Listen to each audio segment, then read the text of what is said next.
V javnosti smo bolj znani kot kako že veleizdajalci. To so celo že politiki rata strokovnjaki za intubacijo. Tukaj gre za prepire v oslovi senci. Javnost in stroko so razburili in razdelili v sagi nakupa prvega namenskega helikopterja. Da malo umirimo strasti. Zdravniki letalci, gorski reševalci in še mnogo več. To so razlogi, da zgledam malo zmaha najbrž. Žena mi danes zjutraj rekla, zelo malo si doma spet zadnje čase. Ves čas pa smo zdravniki, lahko rečem, prispodobi neka rdeča cunja. Primarij dr. Iztok Tomazin. Ko je plaz zasul 4 dijake pa 2 učitelja, tako da je bila že prva moja akcija pravzaprav zelo stresna, ko smo tiste mrtve fante izkopavali spod plazu. Luka Camlek. Pa smo začeli reanimirati in potem se je Iztok spustil dol z neba. In Uroš Lampič. Na svetovnem kongresu tam poslušaš nore stvari, vas si navdušen, prideš v realnost nazaj. Si vas frustriran. Si depresiven. Ja. So 3 izjemni posamezniki, katerih zgodbe so povezane z najzahtevnejšimi reševalnimi akcijami. Pri svojem dolžkem sem ves na tistem mestu. Združujejo jih številne zahtevne intervencije. In da je helikopter in celotna posadka v nevarnosti, potem se reže zraven, oziroma je klenica, na kateri ta človek visi. Operater Vitler je rekel, čuje, mi dva gremo z doktorom, daj gate menjati. Neustrašnost in velikokrat hoja po robu. Ko si za nazaj pogledal, rekel, materna se, zdaj bi pa skoraj jaz bil naslednja žrtev. Mnogokrat. Zadnji še teden nazaj. Ko v skali tvegajo lastna življenja, da bi pomagali drugim. Ni jih bilo malo, ko so zaradi težkih intervencij zapuščali vrste. V podkastu Zdravniške zgodbe so govorili o tem, zakaj smo v samem vrhu po znanju in na repu po organizaciji in aktivacijskem času. Naši aktivacijski časi so skoraj 3-krat daljši od mednarodnih smernic. Kolikor intervencije odpadajo, zaradi tega, ker ni helikopterja, pa že zdaj ne gre. Kje so ovire, s katerimi se vsakodnevno soočajo? Prav vse te službe visijo na enem samem helikopterju. Drugega kličemo in se prosimo, jaz danes bolj rabim helikopter. In kako predelujejo stres? Da se lotevam še bolj stresnih stvari, da prikrijem ta službeni stres. Soočanje s smrtjo. To so le mladi, aktivni ljudje, ki umrejo. Te slike vidiš po noči, mislim, da je to ta prav trenutek, čim prej odreagirati. In kaj jih žene naprej? Zakaj sploh smo tam? Ne zato, da smo znani gorski reševalci, medijsko ne vem kako pomembni, ampak zato, da lahko čim bolj učinkovito pomagamo bolnikom in ponesrečencem v okolju, ker smo mi domači, se pravi alpinisti, gorniki.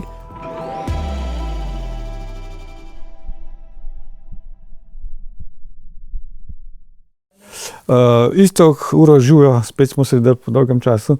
Nekom zaspana mi izgledata, pa če se jaz pogledam v gledalo, sem zelo podobnem stanju kot vidva. Kje sta pa hodila zdaj včeraj pa danes? Ja, zaspanost je kar objektivno utemeljena. Jaz sem nedeljo zjutraj ob 7 začel 24-urnim dežurstvom, do danes 7 zjutraj, potem sem takoj odhitel v Ljubljano, ker sem član izpitne komisije za specialistične izpite in od tistih izpitov sem takoj prišel sem, kjer sem zdajle. In to so razlogi, da zgledam malo zmaha najbrž. Uroš, ti tudi nisi videti prav spočit, ne? Ja, žena mi danes zjutraj rekla, zelo malo si doma spet zadnje čase. Ja, vikend je bil pač delaven, sicer sem spal doma, ampak sem pa pač v soboto sem bil v NMP Kranj, ki je pač ena izmed najbolj frekventnih točk, kamor se ljudje zatekajo večinoma, ne zaradi nujnih stanj. Pa včeraj pač na HNMP, ker smo pravili 3 intervencije. Ja, včeraj sem te slišal, jaz sem bil dežuren na kliničnem oddelku za intenzivno medicino otrok. In potem je mi ves čas helikopter potoval na glavo in sem pogledal, kdo je razpisal in sem zavrtel tvoj telefon, sem rekel, ja, se boš kaj ustavil, ker sem bil pa pač do danes zjutraj dežuren. Prejšnji dan po pripravljenosti za ta medbolnišnični transport otrok. Na srečo tudi po noč ni bilo intervencije, ampak sem se pa čez dan vozil od Murske pa do Kranja, tako nekako. Tako da sta bila kar dolga 2 dneva. Tako da tudi meni je žena rekla, da bi bilo lahko kaj več doma, ampak glede na to, da mislim, da so danes v planu še neki roditeljski sestanki, se pred večerom ne bova videla. v javnosti smo bolj znani kot kako že veleizdajalci, tako da bomo tudi o tem kakšno rekli. Namen tega pa je, da se malo pogovorimo o zdravnikih v GRS, pa zdravnikih v helikopterski nujni pomoči, pa kako se te stvari malo razlikujejo, ker vse smo bili, sami vemo, kako je to, v časopisu piše, reševal je helikopter, kdo bi pa noter, pa niti pravzaprav ni važno. Tako da, isto, a ti lahko malo poveš, kako si pa ti začel z GRS-jem? Začel sem kot mlad alpinističen pripravnik, 15-16 let, ko je bila tista tragedija na Zelenici, ko je plaz zasul 4 dijake pa 2 učitelja, ko so se stopali z Zelenice. Takrat je bila neke vrste vse slovenska akcija reševanja v plazu, ogromno reševalcev je prišlo tudi iz drugih krajev. Pobrali so tudi vse tržiške alpiniste mlade, ki nismo imeli pojma o gorskem reševanju, in vsi smo šli takrat na plaz in pomagali iskati tiste nesrečnike, ki jih je plaz zasul. Tako da je bila že prva moja akcija pravzaprav zelo stresna, ko smo tiste mrtve fante izkopavali izpod plazu. Potem je bilo pa tega seveda še precej v naslednjih letih. Aha, kaj pa Uroš, si pa malo kasneje, ne? Jaz sem malo drugačno zgodbo imel, mene so sicer že nagovarjali dosti prej, ampak vedel sem, da bom to težko združil z vsemi stvarmi, kar sem jih počel. Nisem pa hotel se polovičarsko lotiti tega, tako da pred manj kot 10 leti sem se pa jaz v obratni smeri v bistvu lotil GRS-ja oziroma gorskega reševanja, tako da smo v bistvu na koncu nekako smo malo drugače začeli vse skupaj, najprej ta specialističen del ves skozi pa tako, kar se tiče službenih stvari, pa v bistvu, tako kot verjeten vsi, nekako združil tiste hribe, ljubezen do hribov, pa v bistvu stroko na isti način kot gorsko reševanje. Ja, moja zgodba je zelo podobna, jaz pravzaprav sem ves čas rad hodil po hribih, pa nekje po prvi specializaciji, ker sem naredil pulmologijo, sem ugotovil, da zraven mene obstaja nek plezalni center in potem sem šel na tečaj alpinistični in nekako plezal do starejšega pripravnika, pa se vključil v lokalno GRS. In potem za isto, kar smo že vsi slišali, in potem moja prva intervencija, ko smo dežurali na gorskem maratonu, na Poreznu, je nesrečnik doživel srčni zastoj, ne tekmovalca, ampak enih pohodnikov. In potem smo začeli reanimirati in potem se je Iztok spustil dol z neba. In potem smo takrat prvič skupaj delala pa reanimirala, tako da takrat sem videl, to je pa sem enkrat tudi to počel. Midva sva pa že pravzaprav mehen del skupaj, z Urošem sva se pa nekako srečala na faksu. Prvi letnik. Ti si najprej veterino začel, ne? Ja, jaz sem najprej 1 let veterino študiral. No, pa sem pa še enkrat šel v bistvu prvi letnik, mislim, da so samo leteščino priznali, čeprav smo imeli enake predmete, pa sem najprej cel letnik tam naredil na veterini, pa sem pa še enkrat šel prvi letek na medicini. Ja, tam smo se tako malo pogrupirali, tisti, ki so bili podoben slišati, smo se malo družili, tako da Uroš je pogoren zgovoril, pa smo pa se nekako skupaj usedali pa dobili, tako da, ja. Se pravi, isto, ti si začel pa tudi na helikopteru, konec koncev GRS je bila tista, ki je začela s helikopterskim reševanjem v Sloveniji. Tudi moj helikopterski začetek je bil podoben. 1 leto kasneje, ko sem bil 17 let mulc, mislim, da konec gimnazije, sem enkrat slučajno plezal v Triglav v Vratih, je bila ravno ena reševalna akcija in me je dr. Robič, takrat vodilen zdravnik, ki je skoraj edini reševal s helikopterjem, poznala sva se. Je rekel, pa ti kar v helikopter, pa boš šel na Škrlatico pomagati. Pojma nisem ne v helikopterju, ne v reševanju. Pilot me je gor zapeljal, ko je videl, kakšne so razmere, je rekel, te pa ne bom pustil, te bom kar nazaj peljal. Takrat sem se prvič peljal s helikopterjem. Potem kmalu sem pa res redno pristopil preko vseh tečajev kot vrhunski alpinist, pa študent medicine. Sem bil kar dobro sprejet, tako da sem začel potem v običajnem postopku, postal zelo hiter letalec, reševalec. In to traja še danes. Uroš, ti si pa najprej v Kranju delal, na urgenci, ko si se pa pol na helikoptersko nujno pomoč spravil, kaj te je pritegnilo, so te kar določili? Ja, nekako so me povabili. V bistvu ta projekt se je začel 2003. Takrat sem bil po mnenju mojega predstojnika še malo preveč zelen, pa sem se še malo potenstal s temi težkimi intervencijami. 2 leta potem pa julija 2005 začel delati na HNMP Brnik in potem sem bil zelo začuden, da so mi pa ponudili pač mesto vodje HNMP že leto kasneje. Takrat, ko je prešel projekt v redno delo. Sprav prej bi pa, to je bil dolg časa pilotski projekt, pa še praktično do lanskega leta. Skoraj 3 leta pa pol, je v bistvu bil to pilotni projekt. Potem je pa šel decembra 2006 v redno delo in v bistvu vsi vemo, da je veliko stvari bilo nedokončanih z časa pilotnega projekta in da v neki meri v bistvu ta pilotni projekt, čeprav gre za redno zdravstveno dejavnost, traja še zdaj. Se pravi, samo gorsko reševanje, pač imamo klasično, vsi so pač tam prostovoljci, grejo takrat, ko imajo čas. Obstaja pa ta helikopterski del, ko so pravzaprav dežurstva. Takrat smo bili na Brniku, to je bilo začetka 2 meseca, pa se zdaj podaljšuje praktično zdaj že na 4 mesece, pa še vikendi vmes. Takrat imamo pravzaprav 2 ekipi na Brniku, se pravi eno za gorsko reševanje, eno pa za helikoptersko nujno medicinsko pomoč. Ko so pa večkrat različne sestavljene. Iztok je že zadnjič malo bil nezadovoljen, ko sem imel tiskovno konferenco, pa pravzaprav smo bili vsi, ampak se mogoče lahko poveš, ti si avtor teh priporočil ekipe, kakšna naj bi bila priporočila za helikoptersko gorsko reševanje, kakšni so tisti poudarki, ki ste jih takrat napisali? Ja, v bistvu ravno slovenske razmere neurejene v preteklosti so bile pravzaprav pobuda za to, da sem se jaz lotil mednarodnega projekta, ki je bil zelo dobro sprejet, da pripravimo smernice v okviru medicinske komisije ICAR, torej Mednarodne zveze gorsko-reševalnih organizacij. In smo skupina več kot 50 zdravnikov skoraj iz celega sveta te smernice pripravili, jaz pač kot vodilni avtor, ampak to zdaj ni bistveno. V glavnem te smernice so imele za cilj, da povsod, ker to ni optimalno urejeno in praktično skoraj nikjer ni optimalno bilo urejeno takrat, da se postavi neke standarde, neka priporočila, komplet vseh stvari, ki so pomembne za helikoptersko reševanje. Od organizacije, umestitve v zdravstveni sistem, sestave ekipe, celo tehnične zadeve smo se spustili, vrste helikopterjev, kaj morajo izpolnjevati in helikopterji, medicinska oprema.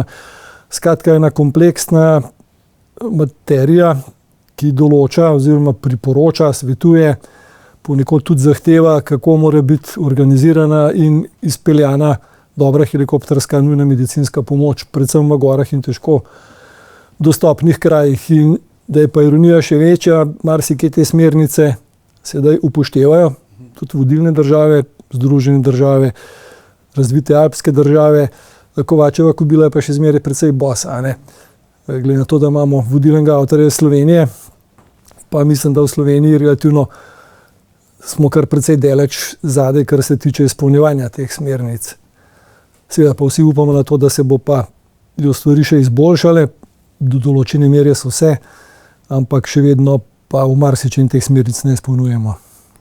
Ja, mogoče najbolj problem nastane pri samih intervencijah, recimo sestava ekipe. Vsi smo bili v situacijah, ko si pravzaprav v hribih sam in v tistih parih minutah v nekem neprijaznem okolju, kjer je mraz in vse skupaj tehtaš, koliko boš se česa lotil, ker nimaš nobene pomoči, a se sploh lotih nekih težkih posegov, ki tega poškodovanca mogoče rešili, ampak jih ti varno ne moreš izvesti in bi zaradi tvojega nezmožnosti dela ga pravzaprav še bolj ogrozil, kot je sicer. To je treba res poudariti, ker to je situacija v gorskem reševanju. Ker smo dežurni na helikopterju v gorske reševalne službe, nimamo ustrezne asistence v smislu medicine. Se pravi, imamo zraven reševalca letalca, ki sicer po tehnični plati odlično usposobljen za tehnične manevre, reševanje v steni, po medicinski plati pa seveda ne more biti, ker je pač laik, ustrezna asistenca in tako kot je že Luka rekel, Marsikdaj se marsikakšnih zahtevnih posegov ne lotimo, ker nimamo ustrezne asistence. Drugačna je situacija v helikopterski nujni medicinski pomoči, ker pa imamo v helikopterju odličnega sodelavca, takega kot mora biti tudi po smernicah. To je pa diplomiran zdravstvenik z izkušnjami iz urgence in z njim se pa res lahko prvošmo praktično vse intervencije, ki jih obvladamo, ki naj bi se delali na terenu. Tako da največja travma, jaz mislim, zdravnikov gorske reševalne službe je res to, da nimajo ustrezne medicinske asistence na konkretnih intervencijah. Mislim, da se s tem strinjata oba.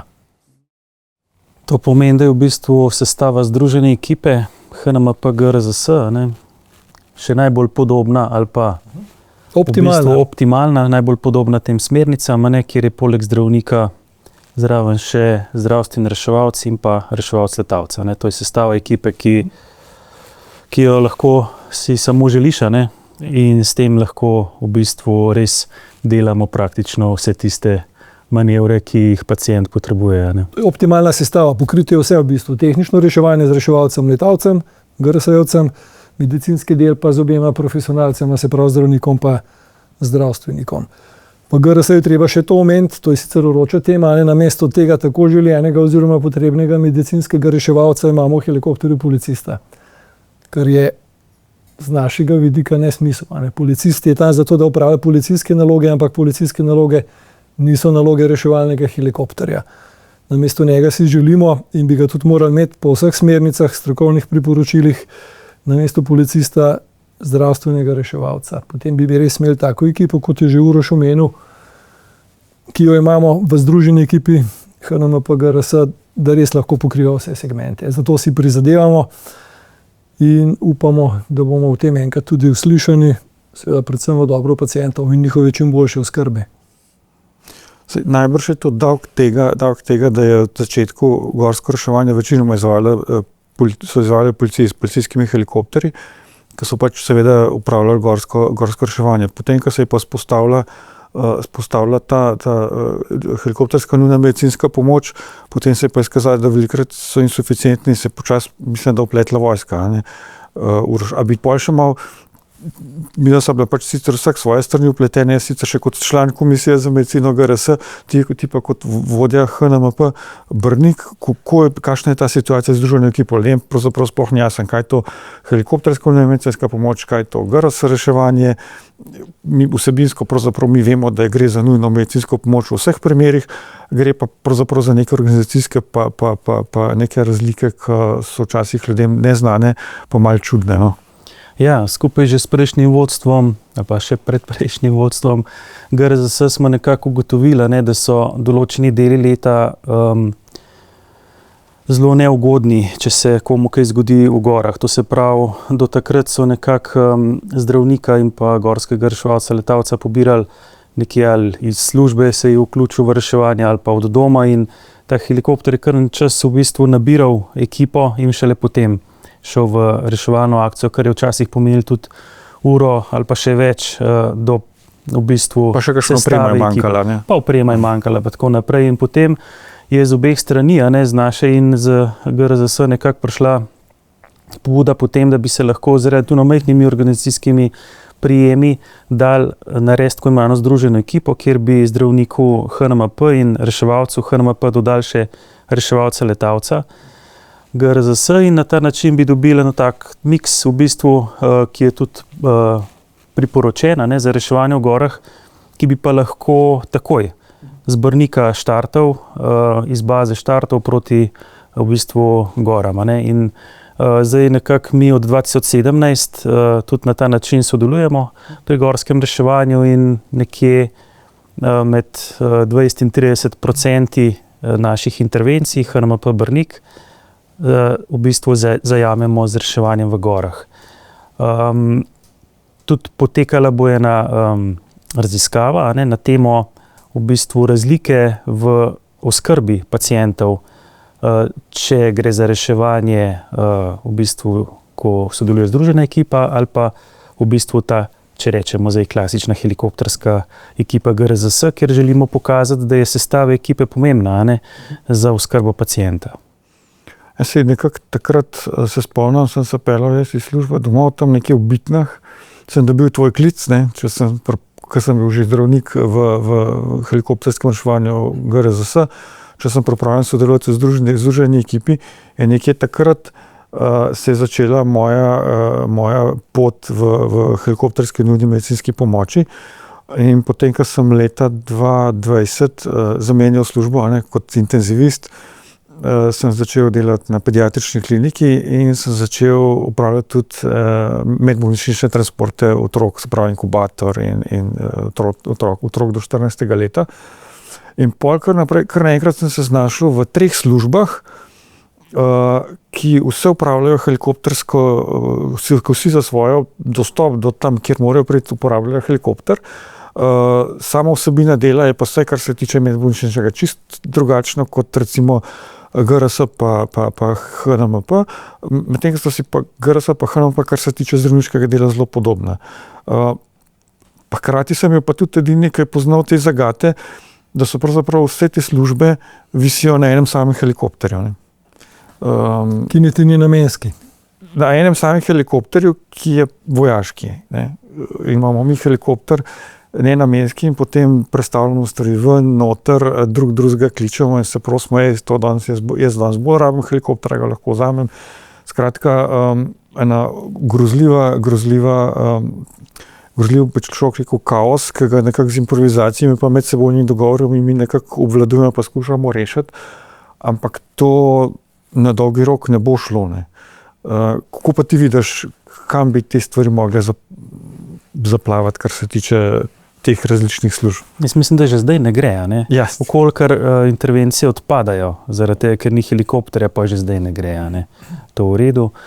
Tako da nam odpade kar veliko intervencij letno, prav zaradi tega, ker nimamo osnovnega, bi rekel, orodja za delo, se pravi, ker ni helikopterja, ne strani vojske, ne strani policije. Mi potem probamo sicer improvizirati, počasih policijo probamo vklopiti v ta način reševanja, ampak imajo tudi v bistvu zasede helikopterje z lastnimi nalogami. Tisto, kar jaz mislim, da bi bilo smiselno, je seveda služba, ki dela recimo povprečju eno intervencijo dnevno, si sigurno zasluži helikopter samo za svoje delo. Šele ko bo enkrat mreža HNMP zgrajena na ta način, kot mora biti, se pravi 3 do 4 baze v Sloveniji, se bodo te lahko dopolnjevale. Do takrat pa improvizacija na način tisti, ki prej pokliče tisti, dobi helikopter, nikoli ni dobra. In marsikakšnega politika slišim, kako je odlično, da imamo več namenske helikopterje, ker jih tako lahko fajn uporabljamo za veliko stvari naenkrat. Ni dobra. Ta stvar seveda samo kliče po improvizaciji in seveda tudi na koncu koncev lahko je varnostno sporna. Več stvari, mislim, več helikopterjev kot uporabljamo, večja je možnost napake, večkrat ko iznesemo pa vnesemo opremo, večja je verjetnost, da se pri tem kaj poškoduje. In ravno takrat, ko rabiš recimo za hudo poškodovanega ali pa bavanga nek recimo ventilator, pač obstaja možnost, da je prišlo do kakšne poškodbe na cevi in tako naprej, ali pa da ga celo pozabimo, tudi to se je že zgodilo v hangarju, ker je pač bil na polnjenju in tako naprej. In teh dodatkov k medicini je preveč. Mi bi želeli predvsem se usesti v helikopter na isti način, kot se usedemo v reševalno vozilo, prijeti za aparat, ga uporabiti, se ukvarjati s pacientom, je pa tle toliko ene dodatne logistike, ki je relativno odvečene. In to seveda pomeni tudi veliko izgubo časa. Čas pa vemo, da v urgentni medicini je eden glavnih dejavnikov preživetja oziroma kakovostne oskrbe. Vse to, kar je Uroš naštel, pomeni ne samo to, ampak tudi veliko izgubo časa. Recimo naši aktivacijski časi so skoraj 3-krat daljši od mednarodnih smernic. Še vedno. 5 minut, največ 5 minut od klica do vzleta helikopterja je po smernicah, mi imamo povprečje ves čas tam okrog 15 minut plus minus nekaj minut. Kar je seveda katastrofalno stališča učinkovite helikopterske nujne medicinske pomoči. Jaz mislim, jaz sem se s kolegi pogovarjal v Nemčiji, bil sem na kongresu ACPR, se pravi oživljanja s pomočjo zunajtelesnega krvnega obtoka. In recimo Pariz, pa Nizozemska, pa nemške zvezne dežele so postavili že sistem tega ACPR-ja. In potem sem jih vprašal, koliko časa je pa to trajalo. So rekli, da tam nekje 3 leta, da smo vse ekipe izučili ob delujočem HNMP sistemu. Mi pa pravzaprav bi radi v Evropi z razviti sledili, pa pravzaprav nimamo sploh osnovnega sistema postavljenega. Zunaj se pogovarjamo o bazah, ki imajo noter shranjeno kri za hude poškodovance, mi pa opremo hranimo v hangarjih. Tako da je kar zoprna zadeva.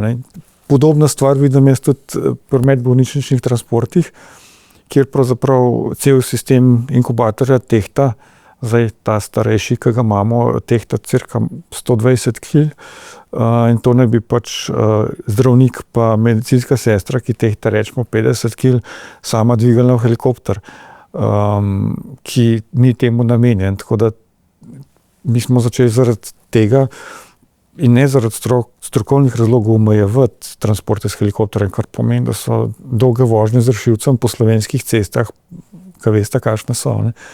Tako neizogibno dejstvo, ampak te stvari trajajo čisto predolgo, da se vozimo do Slovenj Gradca 2 uri pa 3 ure, vmes se pa zgodi že čuda in pa s tem otrokom je čisto nesprejemljivo. Tako da tudi medbolničnični recimo odrasli bojo, tam se velikokrat postavlja indikacije za zunajtelesni obtok, ki bi ga lahko nastavili tam v bolnici, pa ga z večnamenskim helikopterjem ne morejo peljati. Tako da tukaj mislim, da smo vse službe precej enotne in smo mi tisti, ki smo se vse leto prilagajali, pa improvizirali, zdaj pa nekako mislim, da se je ta stvar zelo izpela, da pravzaprav nimamo že dolg časa tudi milimetra manevrskega prostora več za improvizacijo. Ja, res je. Recimo, mi smo med prvimi v razvitem svetu tudi uvedli recimo uporabo ultrazvoka v HNMP-ju in to 2012 že, 2012-2013. Karkoli sem šel gledati v bistvu razne članke, so šele več let kasneje začeli objavljati, kako so ponosni na to, da so uvedli recimo ultrazvok na terenu v helikopterski medicinski pomoči.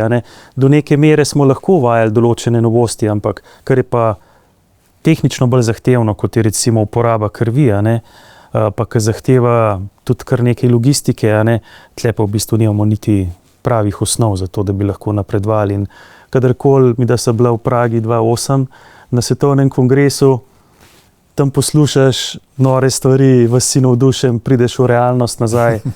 Si vas frustriran. Si depresiven, nikamor ne moreš priti, ker se spet ukvarja znova z istimi logističnimi težavami, a bo helikopter, ne bo helikopter, in to je težko. Mogoče, če to bolj nazorno ponazorim še, jaz sem vodil na mednarodno raziskavo, ker smo primerjali baze slovenske in tuje najbolj razvitih alpskih držav. Tam se je pokazalo, da smo po nivoju medicinske oskrbe Slovenci v špici. Se pravi, medicinska oskrba strani zdravnikov in naših zdravstvenikov v naši helikopterski nujni medicinski pomoči je bila med najboljšimi po organizacijskih parametrih, deloma sem jih že prej omenil, aktivacijski čas, dostopnost helikopterja, birokratske komplikacije in tako naprej, smo bili pa najslabši. Se pravi, medicina tukaj ves čas igra pozitivno vlogo, smo naredili največ, kar lahko, oba kolega sta že povedala, tudi z improvizacijami na podlagi svojih izkušenj pa znanja. Organizacija, dejstvo, da nimamo namenskih helikopterjev, da sta državna prevoznika s svojo rigidnostjo, birokratsko, zlasti vojska, to nas pa seveda po učinkovitosti zelo postavlja preko nižje ali pa v slabši položaj od večine razvitih helikopterskih služb reševalnih. Uroš, ki si že omenil aparature, pa mi je prišlo zdaj na misel ravno ta stvar, zaradi katere smo se, tako bi človek rekel, znašli na prangerju. Imamo tudi videolaringoskopa.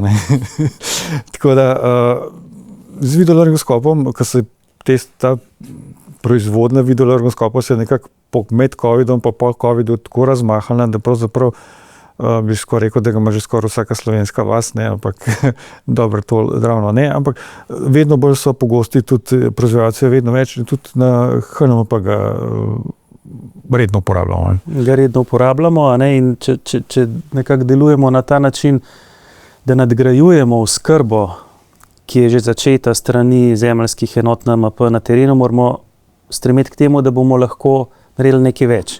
Če njim ne rata intubacija, moramo mi to rešiti, druga ni.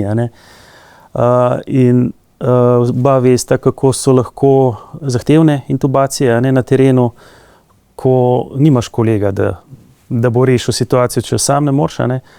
Smo mogli pač s pomočjo tehničnega napredka tlele narediti korak naprej. To smo v bistvu se odločili za enega najboljših proizvajalcev. Takrat smo testirali več različnih in prišli v bistvu do tega, da nam ta videolaringoskop pomaga pri intubaciji tudi takrat, ko v bistvu že vnaprej vemo, da bo lahko to tako imenovana težka intubacija. Težka lahko zaradi poškodb, težka lahko zaradi anatomskih posebnosti ali pa na koncu tudi zaradi prostora, kjer to delamo. In tudi v zemeljski NMP imamo velikokrat situacije, ko je treba oskrbeti dihalno pot v neki majhni kopalnici in to ni nekaj, kar delamo samo v helikopterju. Se pravi, da je treba intubirati od strani, recimo, če si že omenil našo zgodbo veleizdajalcev. In to počnemo že vrsto let. Smo počeli tudi s pomočjo običajnega laringoskopa in delamo tudi s pomočjo videolaringoskopa. In tisto, kar smo v tej helikopterski zgodbi mi nekako želeli povedati, je to, da ljudje ne bodo umirali v teh helikopterjih, ki bodo mogoče pač izbrani za potrebe HNMP, ampak da so v bistvu intubacije od strani, tako kot so ugotovili nemški raziskovalci, ravno tako uspešne. V prvem poskusu so ugotovili, da je okrog 95% uspešnost, v drugem 100%. In da tlele v bistvu ne smemo nekako tega zamolčati, če smo nekako, bi rekel, objektivni. Ja. Koliko ti imaš malo pregled na to statistiko intervencij, kolikrat smo pa pravzaprav morali v helikopterju intubirati, oziroma da je mogel helikopter pristati, da smo oskrbeli dihalno pot med letom, da se je bolniku stanje toliko poslabšalo od vseh teh letih, odkar ta HNMP obstaja? Mi prav statistike za to, ali je ta intubacija z naše strani bila narejena pred poletom ali med poletom, ne vodimo. Velika večina jih je pred poletom, zato ker mi oskrbimo pacienta prav zaradi tega vnaprej toliko bolj, zato da ne pride do v bistvu kakšnih presenečenj med letom. Tam smo pač vseeno omejeni s prostorom in tako naprej. Lahko pa iz osebne izkušnje povem, da v vseh teh več kot 20 letih sem dvakrat mogel skrbeti dihalno pot med letom. In je bilo, enkrat sem pač ostal v iGel, se pravi super glotičen pripomoček, po drugi strani smo pa mogli pristati tudi zaradi tega, ker smo delali z zelo majhnim helikopterjem, ki ga je takrat pač nudila za HNMP letalska policijska enota in je šel pacient v zastoj.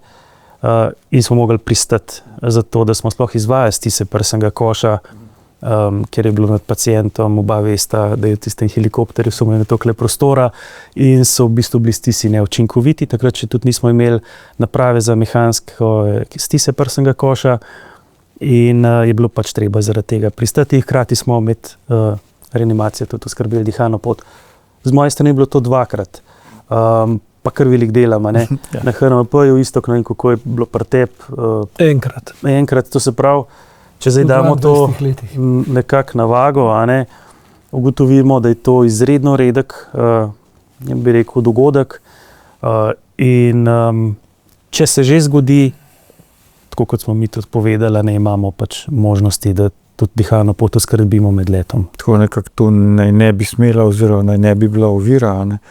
Sami pa vemo, da ta industrijski standard je pa z leta 2020 nazadnje renoviran in verjetno še ni upošteval razvoja tehnologije takrat, saj jaz si to tako razlagam. Sploh glede na te študije, ki so bile kasneje objavljene, kar se tiče uporabe videolaringoskopa. Tudi v GRS ga imamo zdaj, isto, ki si ga že daj uporabil. Je šlo vedno z običajnim. Ki si ga še imel na hrbtniku. Zdaj imam v bistvu, tudi v hribih je pa še ta problem, da velikokrat moramo pač po nesrečen poskrbeti v zelo takem neprimernem okolju in tudi velikokrat nimamo prostora ne za glavo, nekje drugje. Potem pa tega človeka treba še nekako v helikopter spraviti. Tako da intubiranega, mehansko ventiliranega je kar zahtevno vitlanje, a ne, to si tudi počel, ne? Mogoče bi vseeno tole razpravo dal malo širši kontekst, ker zdaj, kot veste iz medijev, so celo že politiki rata strokovnjaki za intubacijo. Ne? Že celo strankarski veljaki omenjajo, kjer helikopter je boljši za intubacijo in ne ob tem, da pojma nimajo, kaj to je. To je treba poudariti.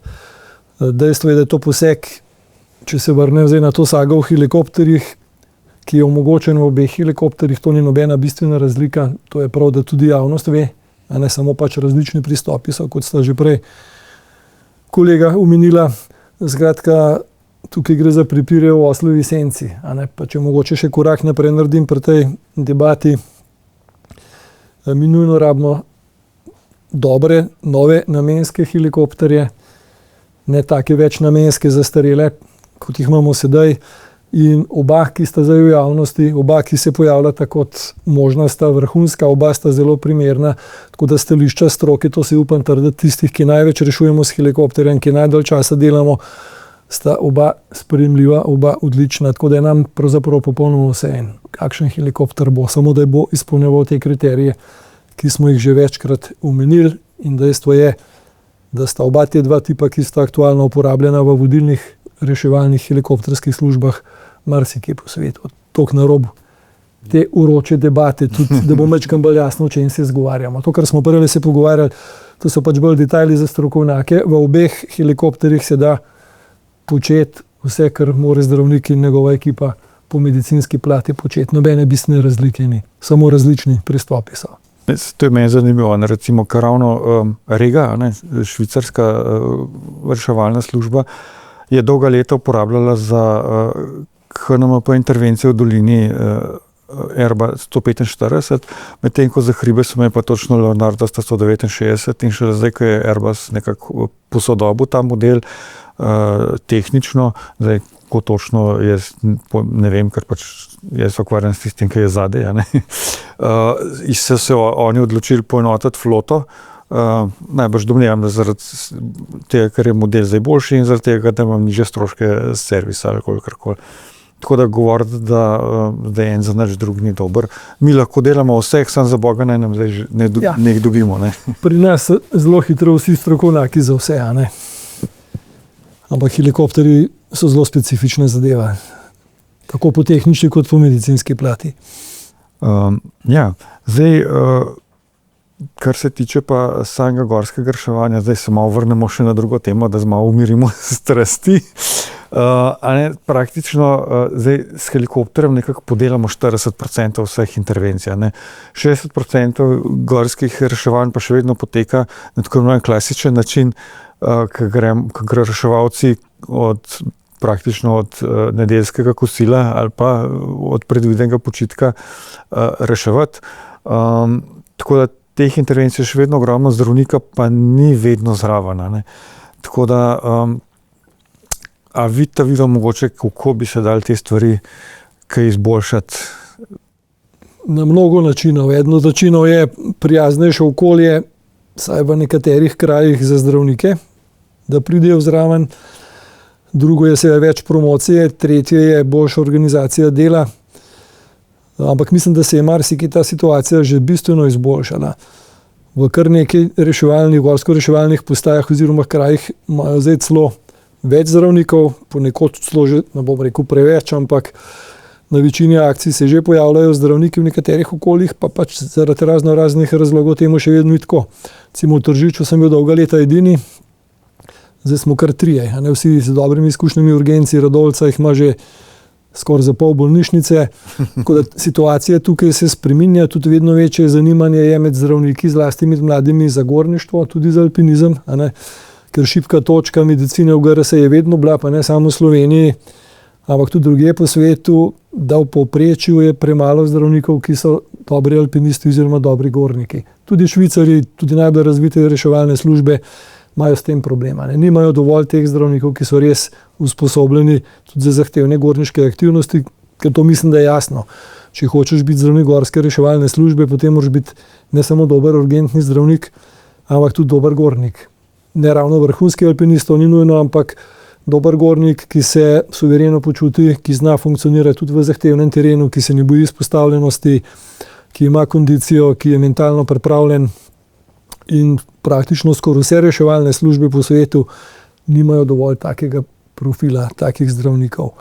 Ampak na tem področju se da marsikaj narediti, tako kot smo recimo Uroš mogoče bolj natančno razložil, tudi HNMP zdravniki, od katerih kar nekateri niso bili gorniki, smo jih oziroma so jih do neke mere usposobili, da saj osnove gorništva obvladajo. Na tem področju se da marsikaj narediti, seveda mora biti pa pripravljenost organizatorjev oziroma vodstva ustreznih služb. Tako da to je še en izziv, ki nas deloma čaka, ampak je pa to seveda zelo pomembno za operativnost.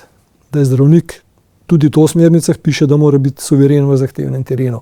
Ker kaj ti pomaga vrhunsko medicinsko znanje v neki strmini, v neki steni, če nisi sposoben niti zase poskrbeti, če te je tam strah, ne boš mogel pravzaprav realizirati tistega svojega strokovnega potenciala. Ja, to je res, ne. Po drugi strani je pa tako, da vedno, človek bi rekel, vedno bolj smo obremenjeni v službah in včasih zelo težko prideš na tisto intervencijo, ki se pojavi kot strela z jasnega znenada. Tako da mogoče bo tlele, jaz mislim, digitalizacija pa ta povezljivost, da če zdravnika že ni na kraju dogodka, da se mu pa saj prek teh sodobnih sredstev telekomunikacijskih posname po nesrečencu, on pove, kaj narediti in tisti, ki so tam, ki so do ene mere izučeni, povejo in onda navodila, kaj z njim narediti. Se mi zdi, da to bi pa tudi mogoče mečkano zboljšali, ne. Samo znanje reševalcev treba pa nadgraditi, ne. To se že dogaja. Telemedicina tukaj je kar velik korak naprej, se nikoli ne bo zdravnik v celoti nadomeščen na terenu, ampak tako kot je Luka rekel, z ustreznim prenosom informacij, tudi video prenosom in z navodili v obratni smeri bojo lahko reševalci oziroma tisti, ki so tam prisotni, lahko marsikaj več naredili. To je pač ena od poti razvoja, ki se že marsikaj dogaja.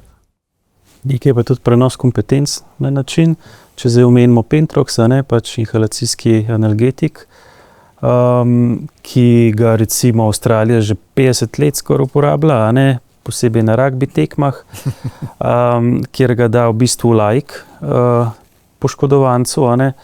V HNMP smo med prvimi to začeli uporabljati, mislim, 2017 in nekako smo prišli do res enakih zaključkov, da pri tej poškodbeni bolečini kar zelo dober ta inhalacijski analgetik pomaga zmanjšati bolečino in smo tudi na RSK za urgentno medicino pač obravnavali, mislim, da 2022 pobudo Komisije za medicino GRZS, da bi lahko tudi gorski reševalc, ki je ustrezno usposobljen, dal po navodilu zdravnika pač to zdravilo. In to je, ne samo, da je to, bi rekel, to je kar en tak miselni preskok tudi, sej laiki, laiki nekako v Sloveniji ne bi aplicirali zdravila poškodovancem ali pa bolnikom. Tako da to je bil kar velika stvar. Po drugi strani pa vemo, da še vedno preveč ljudi boli v gorah, ko se poškodujejo. Velikrat ni zdravnika zraven in če bo zdaj ta del nekoliko pokrit, bomo po mojem tudi kar lahko naredili eno kljukico pa eno zmago.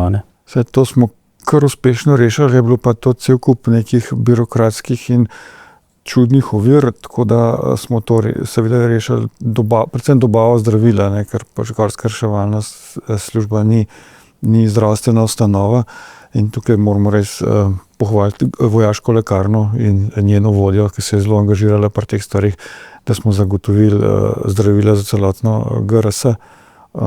Tako da s tem načeloma ni problemov in od letos naprej poškodovancev ne bi več boleli. Se res, kam pa spada v bistvu sploh medicina v GRZS? Ja. No, to je pa tisto vprašanje, ki sem rekel, kam spada. Pravzaprav, hecno je to, da vedno beremo, da med ustanovitelji GRS sta bila dva zdravnika, pa zdravniki so bili vedno zraven, ampak nekako v vseh pravilnikih pa to pa jaz, ko sem to pravne zadeve začel malo prebirati, nisem našel. Pač zdravniki tam smo, ampak so me stvari presenetile. Isto, ti si tudi dolga leta bil predsednik komisije za medicino, a ne?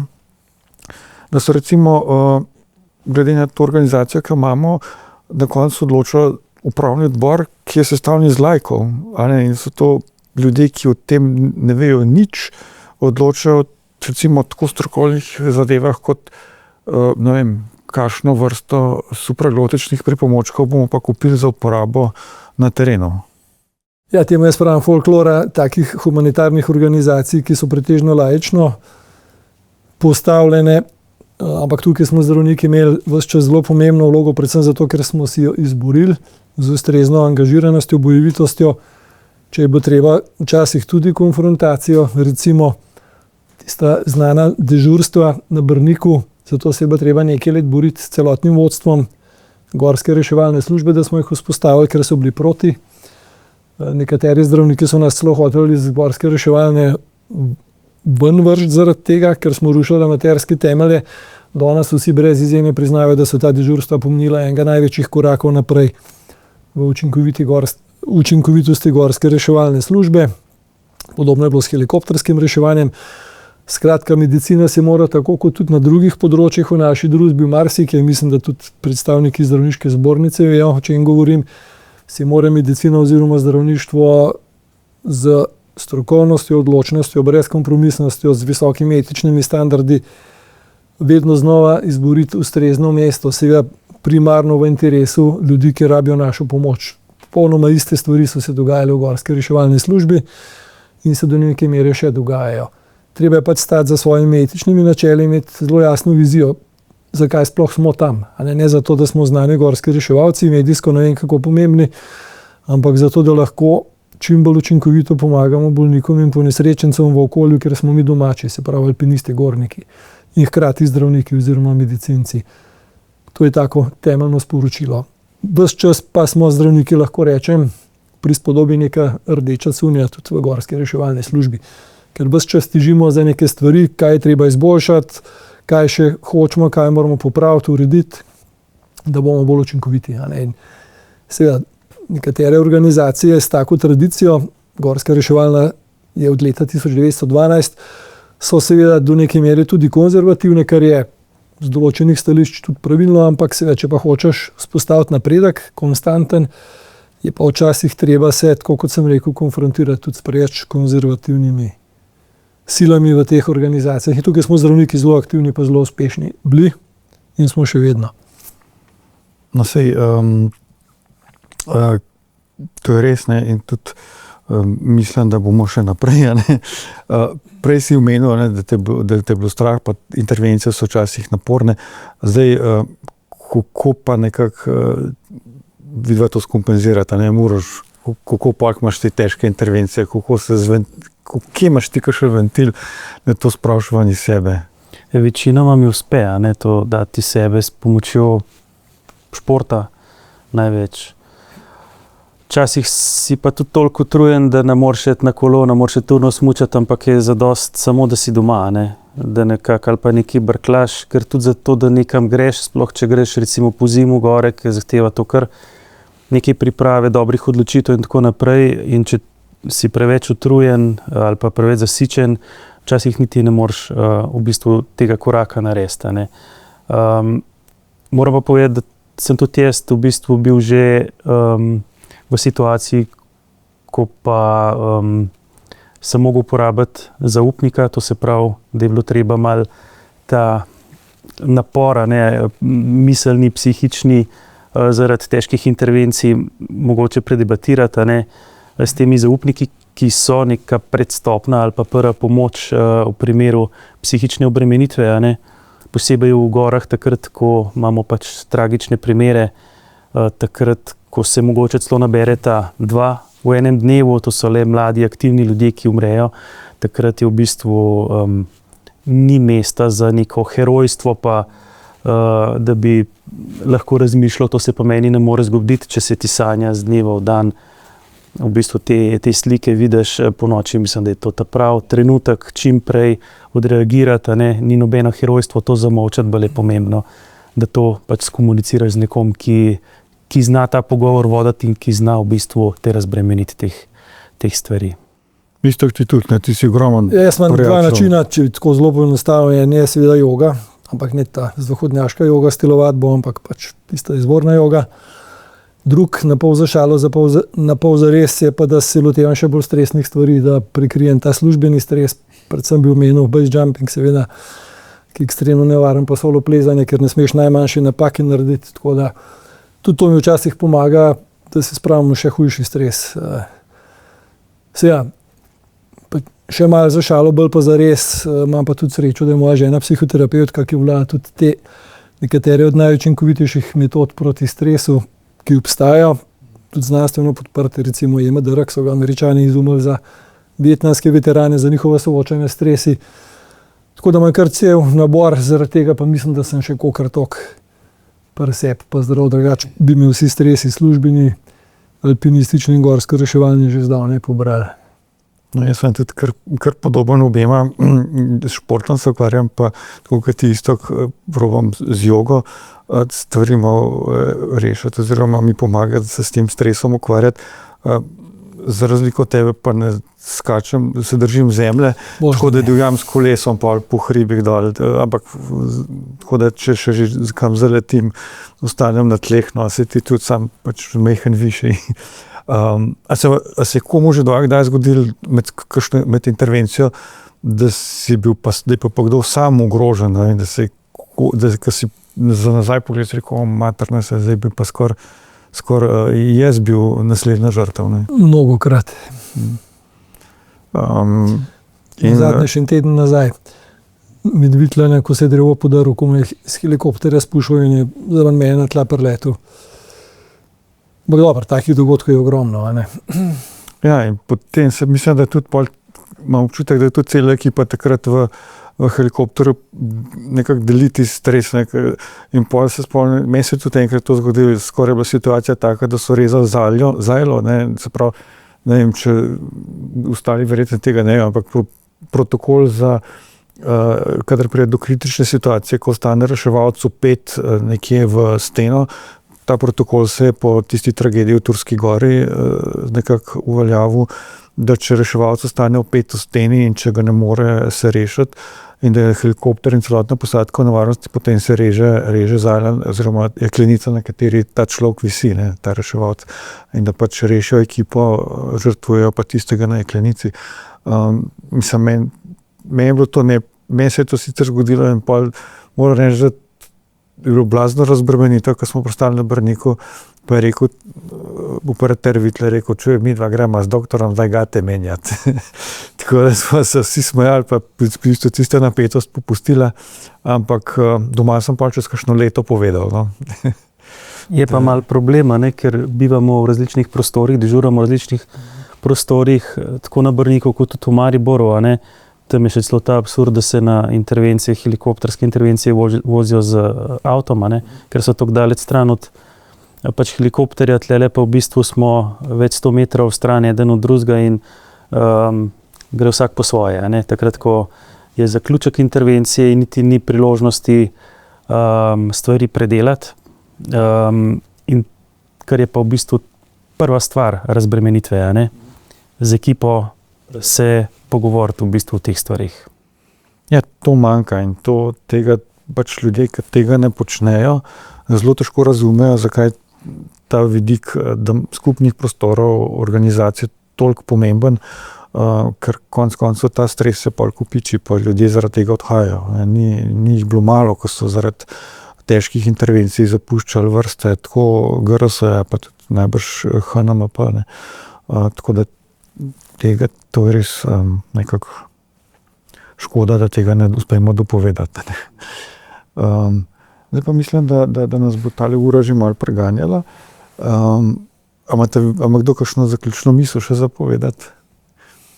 Bi še karkoli dodala? A smo bili dosti jasni? Smo vse, kar nam leži na duši, pa kar se tiče helikopterskega reševanja povedali? Nismo, ampak časa zmanjkuje. Potem pa hvala, ker sta si vzeli čas, da smo se dobili in malo predstavili to naše delo, ki ga opravljamo zdaj že kar nekaj let. Hvala enako. Hvala zbornici za vabilo.